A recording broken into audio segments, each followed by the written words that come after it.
बच्चों नमस्कार। कल मैंने आपको श्री श्याम नारायण पांडे का जीवन परिचय पढ़ाया था। अब उनके द्वारा रचित हल्दी घाटी नामक पाठ को पढ़ाऊंगी। सभी ध्यान से सुनेंगे और समझेंगे, फिर अपनी नोटबुक पर लिखेंगे। मेवाड़ केसरी देख रहा केवल रण का ना तमाशा था, वह दौड़ दौड़ कर करता था रण, वह मान रक्त का प्यासा था। सबसे पहले संदर्भ लिखना होता है कि प्रस्तुत पंक्तियाँ हमारी पाठ्य पुस्तक काव्यखंड के हल्दी घाटी नामक शीर्षक से ली गई हैं। इसके कवि श्याम नारायण पांडे जी हैं। प्रसंग में लिखेंगे, प्रस्तुत पद्यांश में कवि ने महाराणा प्रताप की वीरता का वर्णन करते हुए हल्दी घाटी के युद्ध का सजीव चित्रण किया है। मेवाड़ केसरी देख रहा केवल रण का ना तमाशा था। कवि कहता है कि मेवाड़ केसरी अर्थात महाराणा प्रताप हल्दी घाटी के युद्ध को मात्र देख ही नहीं रहे थे, बल्कि वे स्वयं युद्ध क्षेत्र में जाकर उत्साहपूर्वक युद्ध कर रहे थे। वह दौड़ दौड़ कर करता था रण, वह मान रक्त का प्यासा था। वह इस युद्ध में उनका सर्वाधिक रोष न केवल अकबर के प्रति था, बल्कि अकबर के प्रधान सेनापति मान सिंह के प्रति था। मान सिंह ने राजपूत राजाओं के साथ विश्वासघात किया था। उसने अकबर से संधि करके राणा प्रताप से युद्ध करने के लिए अकबर को प्रेरित किया। राणा की दृष्टि उससे सर्वत्र खोज रही थी और वे उसकी खून के प्यासे थे, उसको ही मारना चाहते थे। चढ़कर चेतक पर घूम घूम कर तासेना रखवाली था, ले महामृत्यु को साथ साथ मानो प्रत्यक्ष कृपाली था। उन्होंने अपने घोड़े पर चढ़कर पूरा युद्ध किया और मुगलों की सेना को ध्वस्त करते हुए अपनी सेना की रखवाली भी कर रहे थे। उन्होंने मुगलों की सेना का सामना दृढ़तापूर्वक किया और सदैव उन पर हावी रहे। वे मृत्यु की परवाह किए बिना ही इस प्रकार रण क्षेत्र में युद्ध कर रहे थे, मानो महाराणा प्रताप ने शिव जी का रूप धारण कर लिया हो। चढ़ चेतक पर तलवार उठा रखता था भूतल पानी को, राणा प्रताप सिर काट काट करता था सफल जवानी को। इसमें भी महाराणा प्रताप की वीरता का वर्णन किया गया है। महाराणा प्रताप की सेना और मुगलों की सेना के बीच भयानक युद्ध चल रहा था। जिस प्रकार भूमि के नीचे पानी में हलचल होने पर उफान उठता है और उस उफान में बहुत कुछ नष्ट हो जाता है, उसी प्रकार अपने मान सम्मान की रक्षा के लिए महाराणा प्रताप के हृदय में उफान उठ रहा था और वह अपने घोड़े पर बैठकर तलवार उठाकर विरोधियों का संहार कर रहे थे और विरोधियों का संहार करके अपनी जवानी की सार्थकता को सिद्ध कर रहे थे। सेना नायक रण के भी रण देख देख कर चाह भरे, मेवाड़ सिपाही लड़ते थे दूने तुगने उत्साह भरे। महाराणा प्रताप के इस रौद्र रूप को देखकर मेवाड़ के सेना नायक और सिपाहियों में उत्साह का संचार होने लगा था। पहले की अपेक्षा वह अब मेवाड़ की सेना ने भी युद्ध में अपना प्रयास बढ़ा दिया था और विरोधियों को ध्वस्त करने में कोई कसर नहीं छोड़ रहे थे। वह दूने तीनों उत्साह के साथ युद्ध कर रहे थे। क्षण मार दिया कर कोड़े से, रण किया उतर कर घोड़े से, राणा रण कौशल दिखा दिखा चढ़ गया उतर कर घोड़े से। उधर युद्ध में महाराणा क्षण क्षण विकराल होते जा रहे थे। वे किसी क्षण अपने घोड़े पर अपने हाथ में लिए हुए कोड़े से प्रहार कर उसे आगे बढ़ने का, वेग बढ़ाने का संकेत देते थे।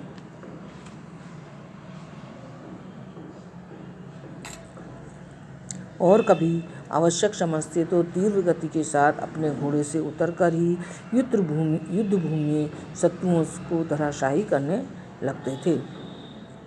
राणा रण कौशल दिखा दिखा युद्ध में अपने शस्त्र चलाने की कौशलता को प्रदर्शन कर और उनको दिखाकर दुश्मनों के छक्के छुड़ाकर वे फिर से अपने घोड़े पर सवार हो जाते थे। क्षण भीषण हलचल मचा मचा, राणा कर की तलवार बढ़ी, था शोर रक्त पीने का यह रणचंडी जीव पसार बढ़ी। युद्ध में भयंकर हलचल करके महाराणा की चमचमाती तलवार शत्रुओं का संहार कर रही थी।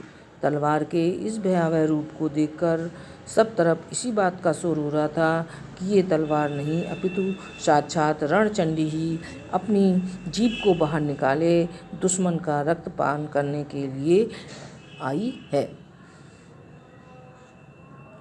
वह हाथी दल पर टूट पड़ा, मानो उस पर पभी छूट पड़ा, कट गई वेग से भू ऐसा शोणित का नाला फूट पड़ा। राणा प्रताप शत्रु सेना के हाथी दल पर इस भांति हमला करते थे मानो पूर्ण वेग से भाले का वार किया गया हो और उसके वेग से हाथी दल से इस भांति लहू की धारा फूट पड़ रही थी, जिस प्रकार की भूमि भाले के प्रहार से फट पड़ी हो और उससे जल का पूर्ण वेग बह रहा हो। जिस प्रकार भूमि से फटने पर जल का वेग बहने लगता है, उसी प्रकार हाथियों के दल से लहू की धारा बह रही थी। जो साहस कर बढ़ता उसको केवल कटाक्ष से रोक दिया, इस वीर बना नव बीच फेंक बरछे पर उसको रोक दिया। कवि कहता है कि विरोधी दल के जो सैनिक अपने पराक्रम एवं साहस के बल पर कुछ आगे बढ़ते, उन्हें प्रताप अपनी तिरछी निगाहों के बल से ही बीच में ही रोक देते थे, और विपक्षी दल के जो सैनिक बहादुरी करते हुए अगर कोई भी आगे बढ़ जाता तो प्रताप उन्हें भाले के प्रहार से बीच रणभूमि में ही रोक देते थे, और जो कोई साहस कर भी आगे बढ़ जाता था तो उसको आकाश में बीचों बीच उसके शस्त्र को वहीं की वहीं रोक देते थे।